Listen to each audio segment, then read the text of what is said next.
de tour. Je vais faire une petite présentation, là, juste présenter l'Inexpert. Puis, rapidement, là, après ça, on va parler du Kentucky Lean Tour avec Mike Hoseus. Puis, après ça, on va parler aussi avec Marcel Letourneau, qui a fait le tour, puis qui a adoré son expérience. Fait que, c'est ça, avec Mike, ça va être seulement en anglais. Puis, c'est ça va après ça, il va y avoir une période de questions, là. Si vous avez des questions, ça va nous faire plaisir de répondre. Puis, Mike parle seulement en anglais, fait que, nous pas, sinon on peut traduire. L'Inexpert, ça a été fondé en 2007. C'est moi le président fondateur. On est une douzaine d'employés. On fait du coaching de gestionnaire là, 5.0. C'est qu'on met les équipes en temps réel. On est dans la transformation numérique. On est aussi dans un programme qualité. On peut intégrer ISO. On fait des certifications d'amélioration continue, la blanche, la jaune, la verte, la noire. On fait aussi de l'impartition dans certaines usines. C'est qu'ils cherchent quelqu'un vers l'intérim. Puis, on fait aussi des planifications stratégiques. On est reconnu là, par l'Investissement Québec, le ministère de l'Économie, on est expert au groupement des chefs, puis au Mouvement québécois de la qualité. Fait que le livre, le fameux livre de Mike Hoseus, qui a été un best-seller, là, puis qui est encore vendu. C'est Toyota Culture, The Heart and Soul of the Toyota Way. Dans le fond, Jeffrey Liker, il a écrit 3 livres sur le Toyota Way. Il y en a un que c'était avec Mike Hoseus. Puis, dans le fond, c'est la partie RH. C'est comment qu'on développe des compétences avec l'équipe, comment qu'on retient les employés. Chez Toyota, il y a un taux de rotation de 3%. Les employés, donc on a un taux de rotation qui est très bas. Donc ça, c'est le livre qui a fait connaître la Mike Hoseus, qui est passé d'opérateur sur la ligne jusqu'à directeur d'usine. Il y avait au-dessus de 20 000 employés.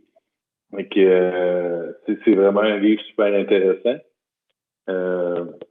Une expert là, on a plusieurs clients, peut-être que vous en connaissez là-dedans. Ça fait 22 ans là, qu'on est en consultation. On a fêté nos 17 ans au plus tard qu'hier. Et que ceux qui sont clients chez nous vous remercie. Puis ceux qui sont futurs clients chez nous, regarde, si on peut on veut travailler avec vous autres, ça va nous faire plaisir. Je vais aller avec Mike tout de suite. C'est notre fameuse photo. Thank you, Mike, for being with us. So you said that's the sun today in Kentucky? Yes, very nice. Here in Quebec, we have rain so for the last 3 days. So I will ask you a quick question about what is happening in Kentucky Lean Tour. I would like to know a quick overview of the Kentucky Lean Tour with you and the impact of the people that is doing it. Yeah, very good. So thank you, Hugo, for organizing this, and thank you all for joining. And we'll make it, my goal will be to be value add for you. I'll give you a little history of I couldn't understand the French, no comprende on what you went over. So I don't know how much of my background you gave, but I had, good fortune to grow up in Kentucky, Toyota. So I don't know if everybody knows that the Toyota plant in Kentucky was the first wholly owned Toyota plant anywhere in the world outside of Japan. They had other partnerships. That was the first wholly owned. And that was important because they sent 400 Japanese trainers to teach us the Toyota production system. So I was number 201. I was the 201st employee there, supervisor, group leader, we were called. I was working for 20 team members on the plant floor and 4 team leaders. And we had good success. I had a personal trainer every group leader and above had a personal trainer. So group leader, managers, executives, etc. And so I had one by my side teaching me to start up the plant, standard work, problem solving, etc. And we had great success. So we won the JD Powers after 2 years. And then I was promoted to assistant manager. So now I had 3 of the assembly lines. I had 200 people I was working for. I had a new, manager trainer from Japan. And then we started having tours. We started having visitors because we won the JD Powers Gold Plant Award and, best plant in North America after 2 years. And people were wondering how is this happening in Kentucky? And so I don't know the reputation of Kentucky and Canada, but in the U.S., it's kind of, mountains and mountain people type of thing. So something always don't have the best reputation, but we were the best plant in the country, in North America. So these visitors started coming. And literally I was the tour guide as I was an assistant manager and then a manager. And actually, a little insight in the Toyota way, because I was thinking that was stupid. Like, why are we letting other plants come in here? Why are we letting other car companies come in here and see our best practices? At the time, Chrysler came through like 7 times, the same global leadership team. And I went to my boss and I'm like, my trainer, Japanese, I said, why are we doing this? I'm taking time away from my people, my plant, to take the competition through here. And he says, no good, Mike, son. And that's what they would say to me if I was not thinking or behaving the Toyota way. And he said, if they come in, we must get better. And if we get better, then they get better. And then we keep getting better. And who benefits? The customer. Everybody benefits. So that's the Toyota way of thinking. So we kept bringing in tours and companies to visit, and then as I was growing through the company as well, we kept getting bigger. We added a second plant about 5 years into it. So the Toyota plant in Kentucky, again, which you would be coming to, is the largest Toyota plant anywhere in the world right now, because it's basically 2 plants put together. I was promoted to plant manager of assembly number 1, we called it. So I had, working for 1,000 people. Now I had a plant manager from Japan teach me the role of plant manager. It had more growth. A couple of years later, I was promoted to general manager. So that's executive level. So I had both assembly plants working for about 2,000 people, and then had an executive from Japan teach me the role of the executive in operations. And then part of the executive development, which we'll be talking about in Kentucky, is, they rotate people all throughout. And I was going vertical, but I wasn't going horizontal. So this is my time to go horizontal. And they sent me to human resources. So at that point, the plant was 8,000 people. And I was leading the plant of 8,000 in human resources. So a fantastic experience. I did leave the company after 13 years to do some personal mission work and things. And the company we kept good communication relationship. And actually went back as a contractor 3 years later to help them with some human resource, some people development things, getting the Toyota way in schools. And that's when I met Jeffrey Liker and wrote the Toyota culture book that Hugo had on the slide. So that book changed my life. It sent me all over the world, talking to companies and industries. And then I started bringing people back through Kentucky because I was talking about it out on the road, and I like it was like wasn't getting through because a lot of companies and books and stuff were on the tools. Like, it's not the tools, it's the culture, it's the people, and that's why I wrote the book, because people were trying to copy tools, and it's like it wasn't working, and it still doesn't work. And so I wanted to give people insight into that. So I got permission from Toyota, and we were bringing groups in on foot initially to walk through the plant and to see the Toyota plant in action. Since then, they had gone to a tram tour. So we obviously reverted to that. And when we went to the tram tour, we kept the oversight. Like, you still see the orchestration and the operations, but you don't get to like stand and look at a scoreboard and look at different things. So then when we started adding other plants to our Kentucky tour. And right now we'd have a 3-day agenda.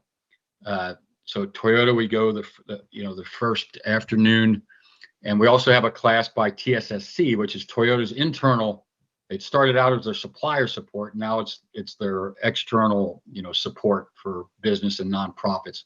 So we actually have a 3-hour class and workshop with them along with the tour. And then day 2, and we combined it both, all 3 days to have discussion with me and discussion about the Toyota culture book, which I'll hit here a little bit more, some of the key points. And then we go to the Gemba and we go and see other plants and some are suppliers to Toyota, some are just organizations that are working through their lean transformation and their challenges. And that's the feedback we get from people. I had one we had one last week.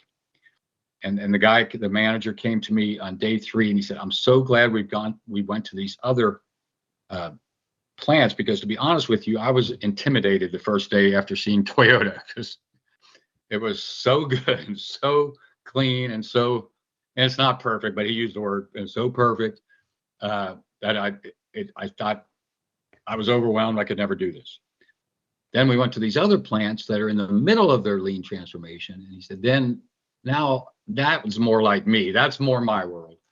And now I believe I can do these things that they're doing.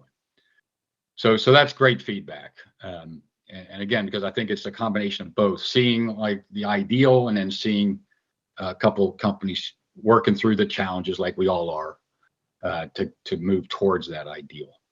So I hope that answered your question. Yes, that's a great answer, Mike. I've done the tour with you.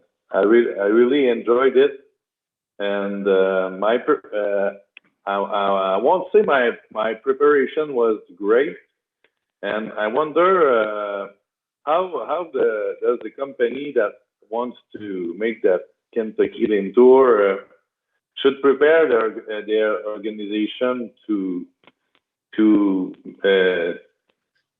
get the best of it. Yeah, that's good. Well, I just read the evals yesterday from last week, and the one guy said, he answered that question. He was like, I wish I would have done the homework they sent. So I do send homework and some articles to read and a couple videos to watch.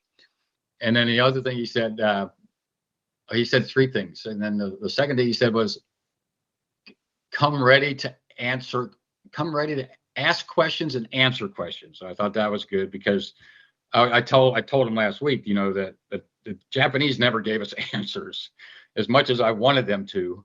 They wouldn't. They would ask a question. They would answer a question with another question, and of course that's Socratic questioning and things, and a leadership strategy that we were taught to ask questions, and that gets you thinking and gets that student thinking and learning.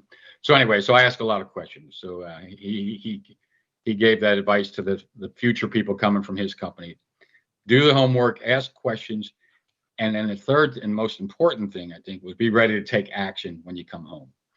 And I challenged the group with that. So another kind of dynamic, and to answer your question, Hugo, the best, I don't say, because again, I tell them the value add comes in them changing their behavior or changing a system back home that influences other people's behavior.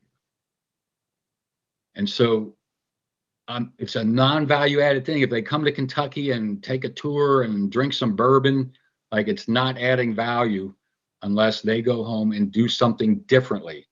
Again, both individually and organizationally. And so the teams that have best success are just that, the ones who come in teams, because it's hard to get a whole lot of, momentum or critical mass or whatever. If it's one person, a little easier with 2, but you got 4 or 5 people there. And we had 2 HR people there last week, from 2 different companies. So then they're strategizing, during the week, and they're having talks at dinner and on the bus, taking in what they've seen and what they've heard, and then translating it to application back home. And that's the magic, right? That's the value add. So if I could simplify with those three things, like bring a team and come prepared to listen, to ask questions, answer questions, and then to like translate it and apply it back home. So can you share a concrete example of a company that has visited and has excelled after the tour? Yeah, I can't name them. I don't like to name the companies, but there was one who they liked it so much they invited me to their company to do it on site. So, and again, it's that Gemba and that application. So we'll talk a lot about systems. So and I'm just added this to the homework because I talk about it so much. I've got certified in the Shingo model during COVID because people weren't inviting me to their companies during that time. So I was at home, and the book that you put up there won the Shingo Award way back 2008, I think. And even back then, I went to Nashville, Tennessee to accept the award, and they had the banquet and all that. And they told me back then that their model, they were adjusting because they had given out the Shingo Award to some plants, prior years, and then they took back companies to see that, and it had left. The leader left or whatever, and the tools went away. And that's what they said to me that night. They were like, we gave out the award based on implementation of tools, and we learned that doesn't sustain. And so they changed their whole model to be based on a set of principles and then the culture. So the behaviors of the people, and then those behaviors driving the business results. And then they make the point in the model, like I learned at Toyota, that it's the systems that we have in place drive the behaviors of our people, which then drive the business results. And so that's what we talk about. And so I tell the leaders, because I'd be prior to that, and I'd always talk about systems at Toyota, but I'd always have these managers come and they're like, it's our leaders back home. If they just understood or this and that, and I always challenge it, like, no, you need to implement. You need to do something back home. You don't wait for your leader. You put up a model line. So now I'm more explicit on that. With you go back and look at your systems and work on your systems. And so anyway, this company invited me back because they chose a couple systems to work on: their onboarding system and their daily management system. And so we were able to work more on that. So that's a company that generated that critical mass I was talking about in Kentucky, and then went home and made big changes in those two systems. And again, I could talk more about that because they were great examples. Because it's like the onboarding system. I don't know about in Canada right now. I can assume that the labor shortage is just as tough as it is in America. And so it's an employees market, so to speak. So there's a lot of turnover, and so companies have a problem. Like we have to automate in order to reduce the need. We have to automate in Kaizen, right? To reduce the need for people, and then with the people that are left, we need to treat well, and we need to engage in that problem solving, and we need to show that respect and trust and things. And so we got turnover. We got companies at Hugo in America with turnover at 20%, 25%, 30%. I'm at a company in Florida right now with 50% turnover. And when you do the math, and as you guys probably know, and the companies last week agreed, like 50% of that's within the first 3 to 6 months, right? And so again, that's an example of a system. So we have an onboarding system. And so, Shingo was pretty cool on that because they use that as, I use that as an example now on informal systems versus formal systems. And so on hiring and onboarding, you know, I'll say that in the class, like, how many of you are hiring and onboarding people? Of course, everybody's hand goes up. And so Shingo would say that's an informal system, because if you didn't have that, you wouldn't be getting people to your plant. But then I ask, how many of you have a standardized process of how you hire and onboard people that you're consistent across your organization? Well, then about half the hands go down. I ask, okay, and how many of you have KPIs across that process, that you're measuring the safety and the quality and the delivery and the speed and the cost of that system? Well, then most of the hands go down. Then I ask, how many of you have an intentional schedule then to come back, review those KPIs, and then adjust the system based on those metrics? Well, you know, there's no hands up at that point. And that's how Toyota defined and measured a system. Plan, do, check, act. We're doing plan, do, check, act. So that's what this company did. They took an informal onboarding system that was yielding, I don't remember, I don't think it was 50, but I think it was close. High 30s, low 40% turnover. Made it more formal, started measuring it, started doing PDCA. And I know the last time I went back, or the next time I went back a quarter later, they had cut that in half, that turnover, through that PDCA of that onboarding system. So that's an example of a company coming to Kentucky, going back home, and making a difference. Yeah, thank you. I have maybe a weird question, but I'll ask it anyway. It's been a while that the Toyota system works, and what is the future of lean management? We talked about the quality for many years. It's in the 90s. The Toyota system has come to Canada, and we improved our quality. So what is the future of the lean management?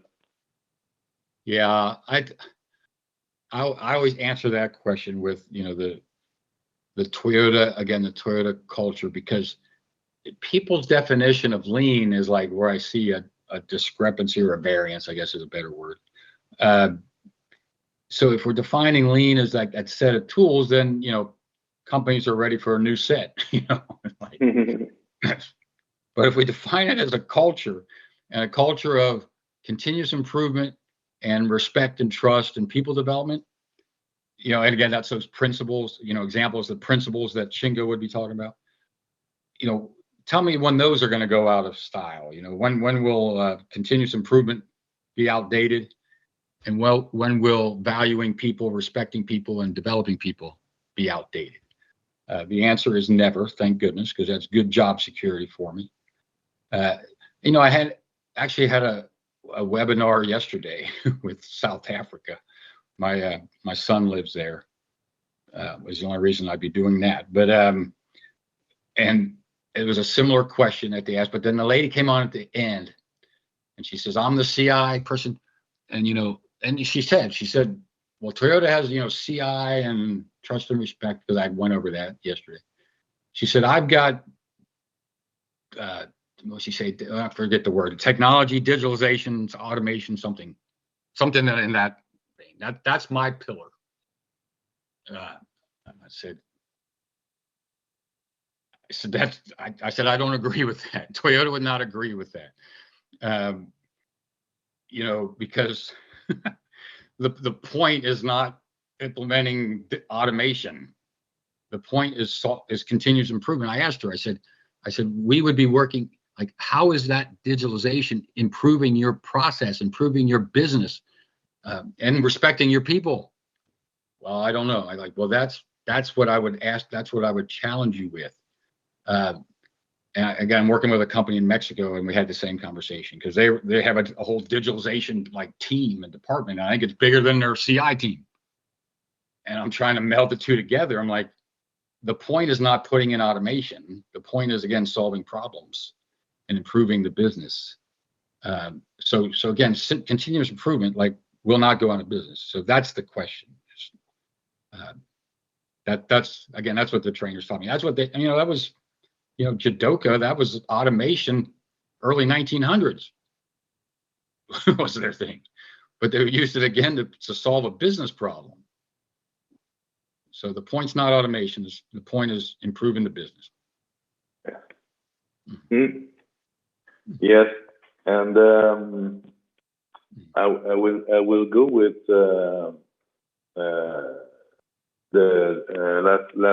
last question, and then I will ask Marcel Letourneau. Marcel has done the tour a couple of years ago, and he's going to talk about his experience.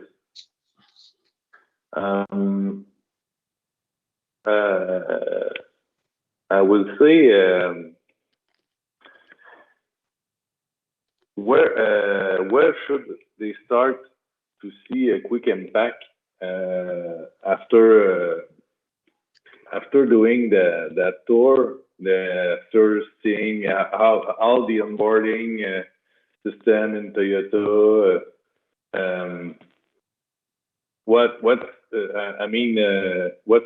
will be the payback can be quick after doing this tour? I'm not sure I understood the question, but what I think I heard is what can we do for quick action after the tour? And because we do cover a whole lot of stuff. The Toyota Culture book is a long book. There's a lot involved. But I usually boil it down. I'll give 2 examples of that. Because again, we say this culture, and I'll also be talking about, and I'll ask, the participants here, is your culture in your organization intentional or accidental? Intentional or accidental? And I was asked that at a conference with about 500 people, and I said, "What do you mean by accidental?" And he said, "Well, it comes and goes with the leader, starts and stops, whatever." I said, "Well, Toyota obviously is intentional, and so I want you to be intentional on your culture. So then we have to, okay, what do we intend? And that's where we state the true north and what should be happening. And so the Toyota would say again, we want everybody problem solving.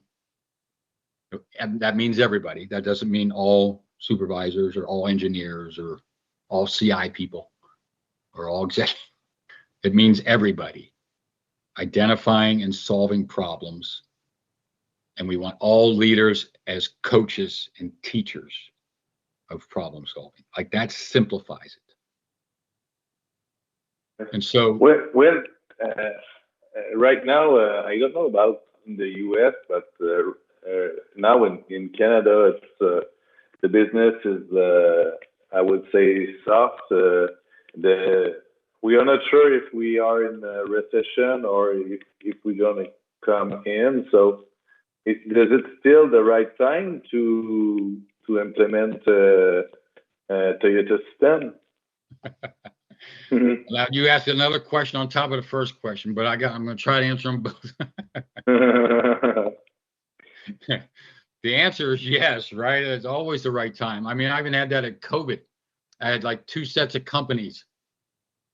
Afterwards, I start getting calls and they're like, well, we haven't been able to do anything on lean during this, during this downturn and this and that. And we want to get it started back up.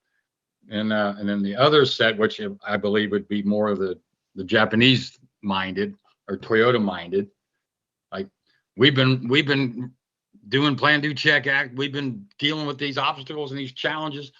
We've changed our business. Can you come in and help us with these changes? We've grown sales we never thought we were going to have because we adjusted during COVID. And so now would be the time, right? It's always the time, like we said, like when is not the time to continually improve your business? So Dory would say when you're Super Bowl champs, you better continually improve or else you're going to get complacent. Or if you're the worst team, you better continually improve or you're going to go out of business. So I would answer that one with always, yes, now's the time. But again, that's leadership. That's the only difference, right, between those two sets of companies. And I gave you just two examples. That's leadership. That's leadership thinking, leadership perspective. Mm-hmm. Yeah. I want to finish my question, but I know you want to go on, but I think we're okay on time. No problem, Mike. Because I was going to say, I was simplifying the culture in terms of problem solving and leaders teaching and coaching. So I wanted to simplify the system like our trainers did with us. I tell people, lots of lean tools and lots of lean things. They gave us standardization, standard work. Because if there's no standard, there's no problem. And then we start with standard work, the current best practice. Then they gave us a scoreboard. And they gave us our scoreboard. I can't tell you I just had not a webinar, but I had a discussion with a different company here that I visited a month ago. And the theme, after my gimbal walk, the theme was clear the smoke screen. I mean, I kept saying, I can't see what's happening here. And it was actually the COO who said, we got to clear the smoke, clear the fog. Because their OEE was like not clear. And then it wasn't clear on downtime. Who owned it, the maintenance or production? It wasn't clear on quality. Like they were having quality report out the quality for the day, but I didn't know and they didn't know who owned the defects. Did operation own that defect? Did the supplier own that defect? And the downtime, same way. It was totally blurred. And I'm like, the scoreboards at Kentucky were ours. It was what we owned. It was what we controlled. And so everybody knew what they owned and what they controlled every day, every hour, even the hour by hours, like were totally cloudy. So the Toyota, again, gave us standard work and then a clear score that we owned and then problem solving. And so, okay, I see I've got a defect, or I see I have a scrap, or I see I have downtime. Now I problem solve, and I find out were people following the standard? No. Well, why not? Well, I have training problems. I have whatever, then work those. They were following the standard, but I still had a problem. I have an inadequate standard, so I have to find out why, root cause, and I have to update the standard work. And we go do the cycle all over again. So to answer your question, like what can we get a quick impact with? Standard work, a scoreboard that you own and your people own, and problem solving. Like I went those with a South African guy and he was like, that's not rocket science, is it? I'm like, no, it's not. And I always say it's simple, but not easy. But man, you want a quick impact? Go do those three things. Hey, Marcel, est-ce que tu es là? Oui, je suis là. Hey, Marcel, merci d'avoir accepté l'invitation. C'est super gentil. On va continuer en français. Mais dans le fond, j'avais expliqué à Mike là, comment que ça avait été positif pour toi, là, cette visite-là au Kentucky. Puis quand tu m'as dit, quand tu m'as pris le temps de m'expliquer c'était quoi les bénéfices, ben c'est là que tout de suite je t'ai demandé de participer au webinaire parce que je pense que c'est quelque chose que tu as vraiment apprécié. Puis c'est un peu ça. J'aimerais ça que tu nous racontes un peu ton expérience au Kentucky Lean Tour. Puis ça a été quoi les bienfaits? Écoute, je ne suis pas un spécialiste Toyota, là. Je ne sais pas si vous m'entendez bien, là. Écoute, c'est en 2004, ça fait déjà 20 ans que j'étais allé à Georgetown, Kentucky, là. J'avais rencontré Jeffrey K. Laker, là. C'était dans le temps. Peut-être que j'ai rencontré Mike, mais je ne m'en rappelle pas. OK. Après ces journées, là, j'avais vraiment compris là, que c'était une culture. Il l'a répété plusieurs fois, là, Mike, là, mais c'est vraiment une culture que le propriétaire doit vraiment s'accaparer, vivre puis partager avec l'organisation. Parce que si tu ne fais pas ça, tu auras beau faire tous les efforts possibles, imaginaires. Je pense qu'il l'a dit là, dans d'autres mots, mais je vais peut-être me répéter un peu. Là. Ça va tomber, ça va partir, ça va faire des bienfaits, mais ça va tomber, là, ça ne tombera pas. Tu sais, quand tu dis check act, là, nous autres au Québec, on appelle plus ça de la rigueur, là, mais ça fait toute la différence. Là, ça, c'est la rigueur que tu vas y mettre là, à l'implantation ou quoi. Les principes sont tous bons, mais à la base, le système il fonctionne bien là, si le propriétaire il décide d'en faire un projet corporatif, que ce soit une petite, moyenne, PME, grande entreprise, là, puis ils mettent la rigueur pour que ça fonctionne. Parce que comme les tournées là, de plancher, là, que sûrement vous avez toutes dans vos usines, là, c'est si le contremaître fait sa tournée, le directeur fait sa tournée, puis le VP ou le président ne fait pas sa tournée, ça va tomber. Ou n'importe quel, si il y en a un de la gang qui ne fait pas le suivi, ça va tomber. Mais c'est un peu le même système, sauf que Toyota est encore plus fort parce qu'il a mis plusieurs principes en place pour essayer que ça ne tombe pas, là, que ça demeure tout le temps. C'est pas un projet, là, il l'a dit plusieurs fois, là, Mike, c'est une culture. C'est les gens, c'est les ressources humaines. Parce que les méthodes ou les processus, tu les changes avec des gens, mais c'est les gens qui vont avoir le goût d'échanger, puis le goût de les maintenir. Puis toute l'organisation doit mettre du sien là, pour qu'il y ait vraiment l'envie du changement. Parce que si le propriétaire ou le directeur général n'a pas cette envie-là de changement, parce que c'est de l'amélioration continue, bien, il faut que ça soit assez fort pour que le propriétaire, le président, le dirigeant le plus haut croient que ça va faire toute la différence. Ouais.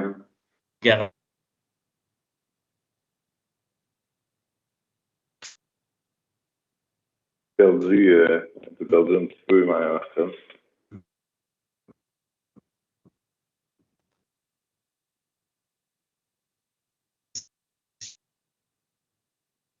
Marcel, es-tu toujours là? Oh. Là, je t'entends. OK. Oui, c'est bon. Ça a disparu un peu. OK, je ne sais pas où ça l'a arrêté, là. Fait que l'organisation doit vraiment mettre du sien pour que vraiment, là, ça soit l'envie du changement. Ça, c'est vraiment important. Dans le processus, tantôt, je t'ai entendu souvent poser la question, c'est quoi vite qu'on peut faire pour avoir de l'impact ou avoir des résultats, là? Ben écoute, là, commencez par faire du ménage. Tu sais, dans votre maison, là, si c'est tout croche, les garde-robes sont pleins de stock, puis tu ne sais même plus quel linge qui est bon, quel linge qui n'est pas bon, puis que toutes tes armoires sont tout croches, là. Tu parais avoir du stock épouvantable, mais en réalité, des fois, tu en as besoin peut-être de 20 dans ça, que le 80 fait juste t'embourber. Je pense que moi, le ménage ou les 5S, là, font une étape là, qui te donne de la visibilité sur ton plancher, puis après ça, des opportunités qui peuvent arriver. Mais il faut qu'un ménage soit fait à la base. Ce n'est pas le premier acte. Le premier acte, ça doit être vraiment l'organisation qui doit y croire, que ça doit descendre. Mais dans les faits physiques, tu sais que les 5S, ils sont pour beaucoup là, parce que ça va désencombrer tous tes espaces, ces choses-là. Puis il ne faut pas oublier que nos employés, c'est les meilleurs, sont les meilleurs pour encombrer tout le système, puis garder des choses qui ont toutes de besoin, mais qui ne se servent pas à tous les mois seulement.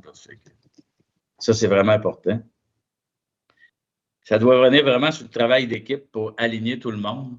Puis, Mike l'a bien dit tantôt, là, puis j'abonde dans le même sens. C'est les tournées. Là, voir, là, c'est quand on fait les tournées, là, Gemba, Gambutsu, là, c'est que tu viens un temps que tu ne regardes pas c'est quoi qui ne fonctionne pas. Tu regardes les opportunités. Tu regardes si ton processus fonctionne bien. Tu travailles sur les failles du processus parce que le processus, il y a plusieurs gens qui travaillent dessus. Puis quand tu travailles sur une erreur, tu travailles sur trouver un coupable ou trouver une solution à cette erreur-là, au lieu d'améliorer ton processus puis garantir la qualité future. Fait que ça, c'est des cultures, c'est des choses vraiment que Toyota s'est inculqué, là, qui vivent à tous les jours, qu'on est peut-être moins habitué au Québec. Là, on a le guilty facile, là, on l'accuse facile, là, c'est la personne. Là. Puis bien souvent, c'est parce que le processus n'est pas assez fort. Fait que, quand tu as fait cette visite-là, Marcel, tu étais chez Boisfranc. Dans le fond, j'ai peut-être été un petit peu vite, mais tu étais directeur chez Boisfranc, une entreprise hyper performante, puis qui croit beaucoup en ses gens, qui a une culture forte. Est-ce que t'es devant en groupe ou t'es allé tout seul ou? On est allé à Georgetown, on est allé deux. Directeur des opérations puis directeur d'usine. OK. Quand on est revenu, la première chose qu'on a faite, on a rencontré le président. Ah ouais? Pour lui dire qu'on n'avait pas le choix, il fallait aller là. Et après 15-20 minutes d'échange ou de communication, il a dit, vous y croyez assez, les gars, c'est sûr que ça va fonctionner. OK. Puis il nous a donné carte blanche et on a mis, à partir de là, on a créé une équipe d'amélioration continue. Pour nous, c'était rendu aussi important que faire du marketing, faire de l'amélioration continue. Parce que ça garantissait notre futur. Ouais. S'améliorer, puis on a vu les résultats assez rapidement. Puis, qu'est-ce qu'on a fait qui a été un beau succès dans ça? Ça a été qu'on a été capable de faire des projets vitrines, pas essayer de tout vouloir changer l'usine au complet. On a ciblé des secteurs, on l'a communiqué aux gens. Communication, on n'a pas parlé beaucoup, là, mais c'est le scope of project qu'on fait, là, je ne sais pas en français comment on le dit, en tout cas, l'étendue du projet qu'on va faire. Le plus grand acte, c'est la communication, les gens, les impliquer pour qu'ils soient au courant. On a fait des projets vitrines. On a montré l'impact que ça pouvait donner, l'effort, puis regarder où c'est qu'eux, ils pouvaient apporter quelque chose. Puis à partir de là, les projets, là, ils ont levé beaucoup. Là. Puis c'est là, les gens, ils embarquent, puis là, les gens lèvent. Là. Ils lèvent des solutions, ils lèvent des problématiques, mais ils lèvent les solutions avec. Là. Ça a été très, très bon. Là. Ben ouais. Puis par après, tu es devenu entrepreneur. Là, tu viens de vendre ton entreprise, mais tu as acheté Chambois, puis c'était pas perdu. C'était pas perdu parce que tu avais déjà cette culture-là. Comment tu as amené ça quand tu as acheté ton entreprise, puis qu'il fallait que tu voulais amener la culture Lean? Ouais, Lean, par contre, ça, c'est peut-être un buzzword que moi, je ne l'ai jamais trop utilisé. Là. Je disais plus le flux tiré là, pour optimisation. En tout cas, c'est peut-être ça veut dire la même chose. Fait que, avec ce que j'avais appris, ce que j'avais mis en place, je dirais que j'ai copié ou j'ai déployé plus. Là.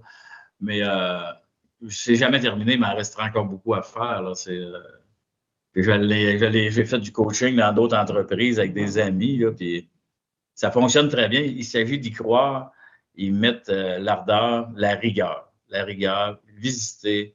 Il y a des entrepreneurs là, qui ont des usines là, ils vont faire une tournée d'usine par semaine. Là, c'est quand tu Toyota, il faut que tu ailles au moins 2 fois par jour. Puis tu sais, tu es rendu où, tu sais qu'est-ce qui se passe. Tu sens les gens, là, tes ressources humaines, c'est vivant.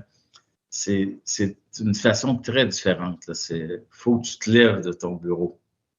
Ouais. Vraiment. Ça fait Allô, tout. Gamba. Ouais. Il est midi 45, fait que on voulait garder un petit moment là, pour des questions. S'il y en a qui ont des questions pour Mike ou pour Marcel ou pour moi, gênez-vous pas. Mike, il parle seulement en anglais, fait que s'il y en a qui veulent poser des questions, ça va être en anglais ou je peux traduire, il n'y a pas de problème.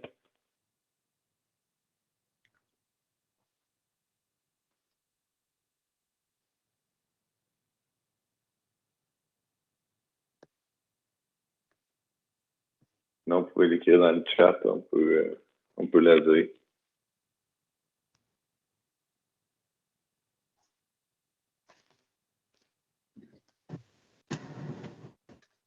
Vas-y, Simon. Yes. Bonjour. La question va être pour Marcel ou bien pour Mike. I'll speak in English for both understanding. Marcel, you said before that... Welcome.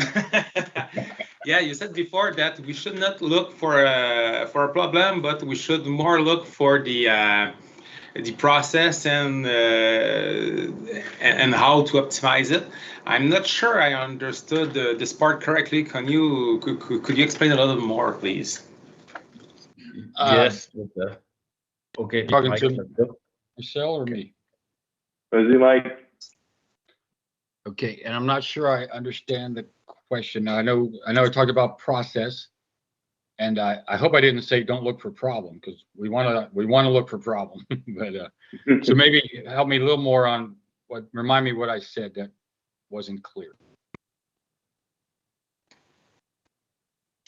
Ben, Simon, peut-être que c'est quand je dis que c'est pas juste pour voir les problèmes, là, c'est parce que je comprends. Sorry, Mike, OK? Après ça, ben, c'est que tu as plein d'opportunités quand tu te lèves sur le plancher, tu vas voir que tu ne vois pas, mais ça n'enlève pas que tu ne fais plus rien que regarder les problèmes. Tu vois des opportunités. Les problèmes sont là quand même, il faut que tu les traites là, parce que tu ne t'arrêtes pas d'améliorer ta business. Mais c'est que en faisant du Gambutsu, c'est tu vois des opportunités. OK, je comprends. Ouais, c'est pas juste de dire, OK, il y a ça qui marche pas, je vais le régler. C'est dire, hey, c'est vrai qu'avec ce que je fais là, je pourrais faire ça en plus, on pourrait faire mieux, dans le fond. C'est pas juste dire ça marche, c'est comment que ça peut toujours marcher mieux. OK. Ben, moi, j'ai toujours utilisé jamais faire plus, toujours faire mieux. OK. C'est de regarder la valeur ajoutée, puis ça revient toujours à c'est quoi la valeur ajoutée, c'est quoi la non-valeur ajoutée. Qu'est-ce que le client paye pour, hein? Puis, dans le fond, toutes les fois qu'on n'est pas en valeur ajoutée, ben c'est une opportunité.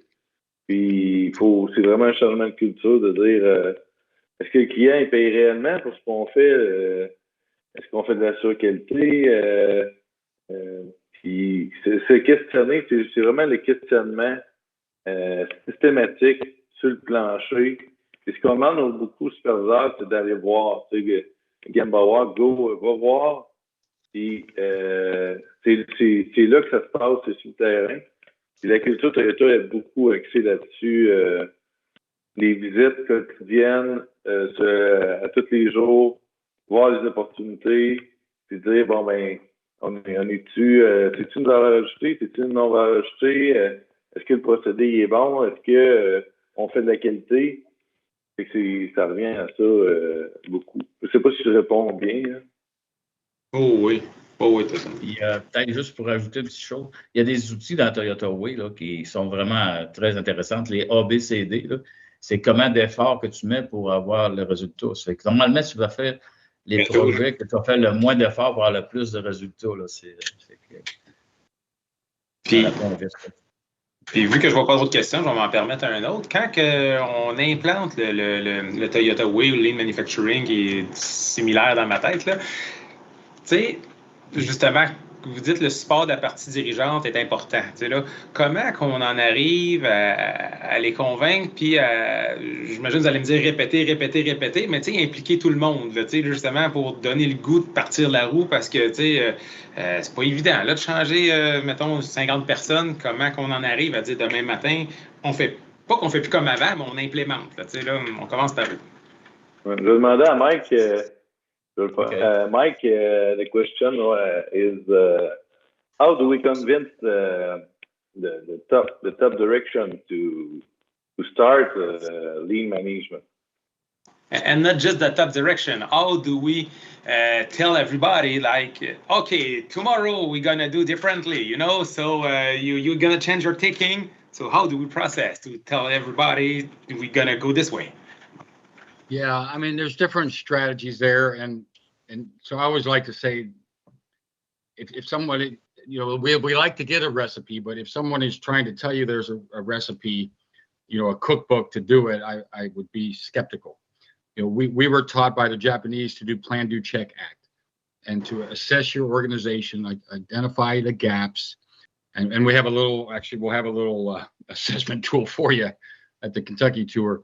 Because that's what we were taught. You know, I was with a team that went into a problem supplier, and we assessed the systems and assessed the gaps, and we sat down together and we made a plan. Because every company is different, your business is different, your leadership, you know, dynamic and stages of maturity is different, and so you have to make a plan based on that. You know, sometimes I was telling them last week, I had one company said, we're going to make a big transformation. We're going to make everybody reapply for their job. We're going to make all new job roles and descriptions. I'm like, man, that's pretty far the other way. I've never seen that big of a intentional thing.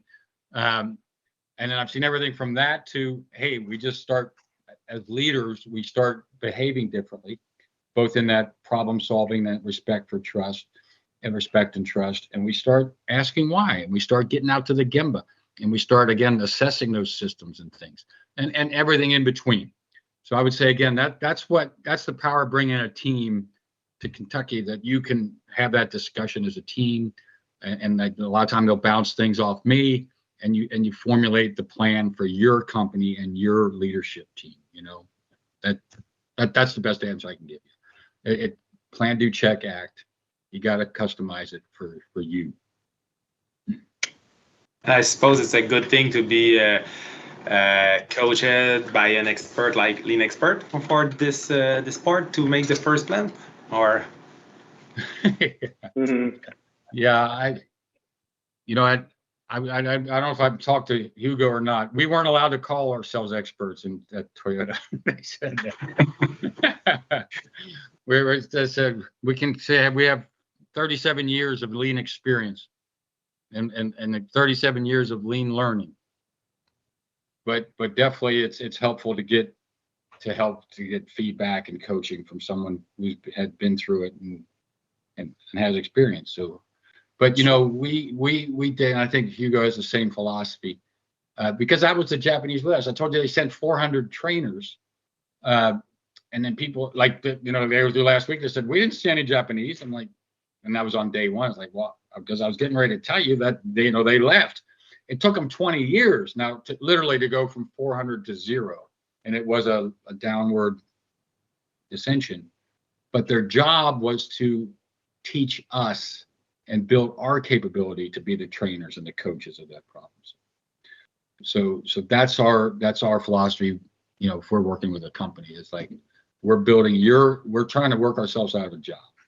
And if we're doing a good job, we won't have a job because you'll be taking it over with your capability from you and your team. Mais, je vais répondre par expérience. On en a fait beaucoup. Tu sais, moi, ça fait 22 ans que je fais du Lean. Puis, on a eu souvent des feedbacks de clients qui ont essayé par eux-mêmes. Ils ont été chercher de l'aide. Pourquoi? Parce que l'intégration du Lean Management, c'est un projet. C'est pas un petit projet, un changement de culture. C'est un projet d'envergure, puis d'avoir un porteur de projet expérimenté dans ce domaine-là. Ça fait toute une différence. Moi, je l'ai vécu, puis j'ai vécu des clients qui c'est quand même simple, là. Puis des clients qui m'ont dit montre-moi le plan d'action, je vais le faire par moi-même. Puis j'ai dit, regarde, je te montre le plan d'action. Puis 2 mois après, ils sont revenus, ils ont dit, viens le faire. J'ai pas le temps de leader ce projet-là. C'est un projet d'envergure. Puis si je fais ça, je ferai pas d'autre chose. Et puis aussi, un changement de culture, c'est fragile.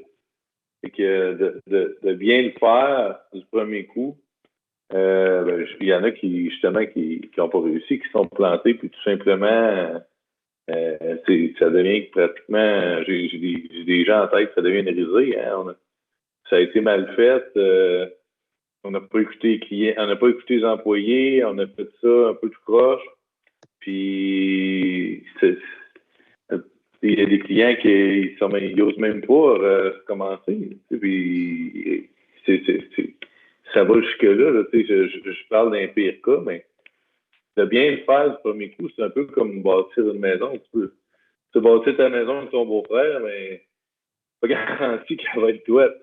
Fait que, c'est le même principe. Pour un expert dans son domaine, puis tu es sûr que tu vas avoir des bons résultats.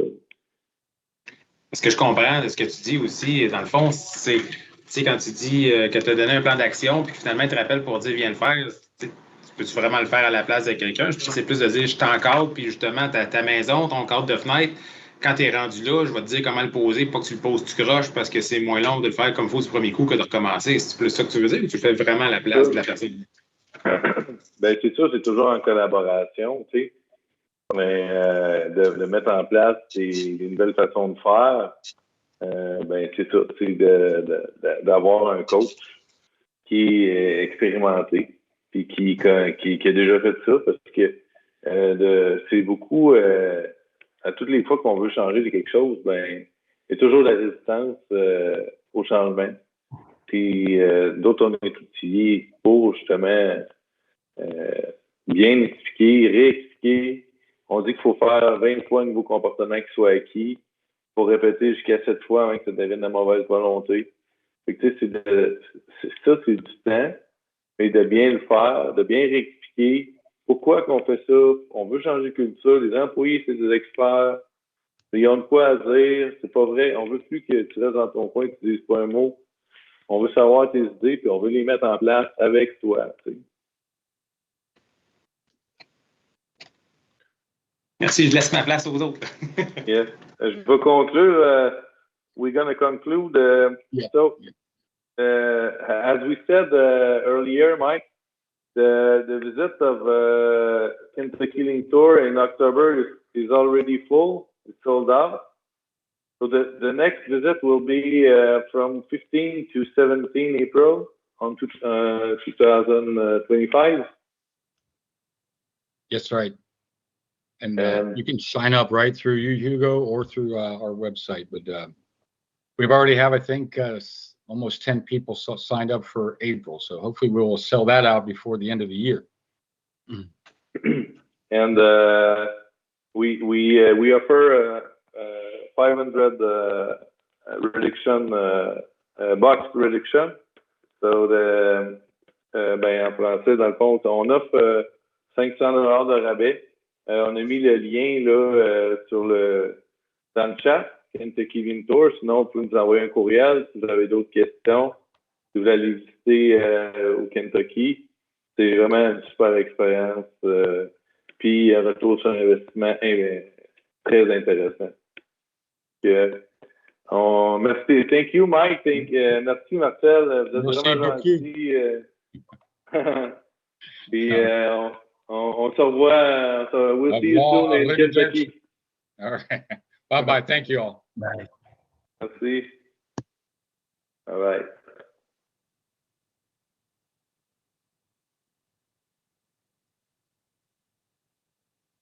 Hey, Sam. T'enverras le lien.